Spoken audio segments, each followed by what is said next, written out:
Ada orang tanya saya, macam mana cara nak guna aplikasi MyWow ni? Boleh terangkan satu persatu tak?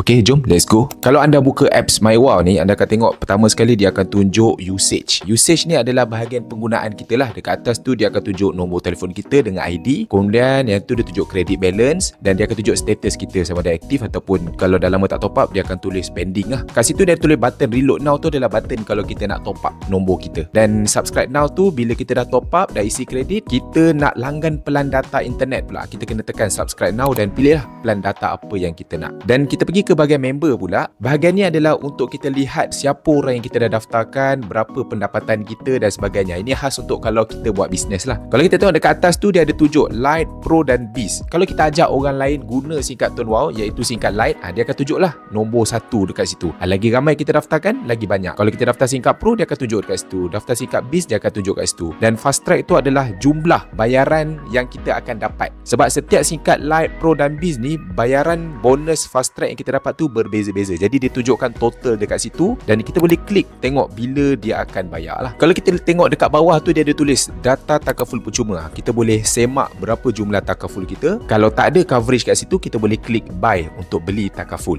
Nombor 2, bahagian genealogy ni, kita boleh tengok senarai nama orang-orang yang kita dah daftarkan. Nombor 3, downline dashboard ni pula, kita nak lihat berapa jumlah secara totalnya. Kita boleh tengok dekat tier 1, 2, 3 berapa jumlah pendaftaran dekat situ. Genealogy dia tunjuk senarai nama yang kita dah daftarkan. Downline dashboard ni dia tunjuk jumlah pula. Insentif pula adalah untuk kita lihat kita punya commission top up berapa. Kita boleh semak setiap bulan commission top up kita berapa dekat situ. Profile detail pula kita boleh klik untuk kita lihat kita punya serial number, kita punya document info lah. Dan kita nak update nama pewaris kita siapa, boleh dekat sini. Dan kita boleh juga lihat account bank kita sama ada dah update ke belum. Kita pergi ke bahagian nombor 3, registration pula. Dekat nombor 1, register tu, itu adalah untuk kita nak daftarkan ahli baru. Membership upgrade ni, jika kita nak upgrade kita punya membership, contohlah kita ni pakai singkat Lite, kita nak upgrade kepada Biz sebab kita nak dapat commission lebih besar, kita boleh upgrade dekat situ. ToneWow MMP submission ni, kalau kita ni asalnya daftar nombor baru dulu sebab nak test dulu sama ada line okey ke tak okey kan. Kemudian kita berpuas hati dan kita nak tarik nombor lama kita ke dalam ToneWow, tapi nombor baru tu kita nak buang. Jadi kita bolehlah pergi ke ToneWow MMP submission ni untuk buat proses tersebut. Check MMP status ni, jika kita daftarkan pelanggan dan pelanggan tu kekal nombor lama, kita boleh semak dia punya status proses kekal nombor lama tu dah berjaya ke belum. Upgrade ataupun check SIM ni, ini adalah jika kita dah beli SIM card extra, kita beli Lite 10 keping. Tiba-tiba bila kita dah cerita dekat kawan kita dia nak pakai SIM card Biz. Jadi kita boleh je upgrade SIM card Lite kita tu kepada Biz, kemudian baru kita daftarkan dia. Kita pergi ke bahagian yang nombor 4, iaitu Wowlet. Ini ibarat ni macam e-wallet aplikasi MyWow. Jadi nama pun e-wallet, kita kena isi duit dululah dalam tu. Jadi kita boleh klik dekat Wowlet top up untuk kita nak isi duit dalam e-wallet kita ni. Seterusnya, duit dalam e-wallet kita ni kita boleh transfer kepada ahli-ahli ToneWow yang lain dengan klik transfer to third party.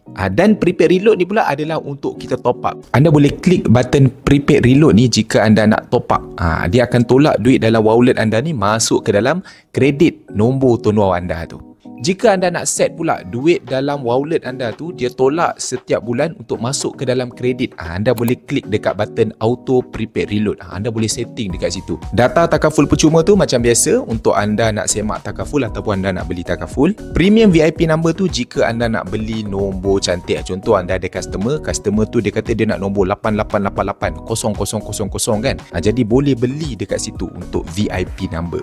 Change pin code tu kalau anda nak tukar pin lah. Pergi ke sebelah bahagian voucher. Ini adalah point voucher dekat atas tu dia tunjuk. Setiap kali anda lakukan top up, anda akan dapat point voucher. Jadi point ni bila dah banyak, anda boleh tebus. Nak tebus apa? Anda boleh tebus data, kredit, validity. Anda nak tebus dekat GrabFood, GrabMart, Grab, Watson, T-Life, Secret Recipe, semua ada dekat sini dia tunjuk. Touch and Go pun boleh. Anda boleh tebus duit masuk dalam Touch and Go e-wallet, dan sebagainya. Jadi ini adalah senarai yang boleh anda tebus. Jadi inilah video penerangan bagaimana anda nak gunakan aplikasi MyWow. Dapat sesuatu?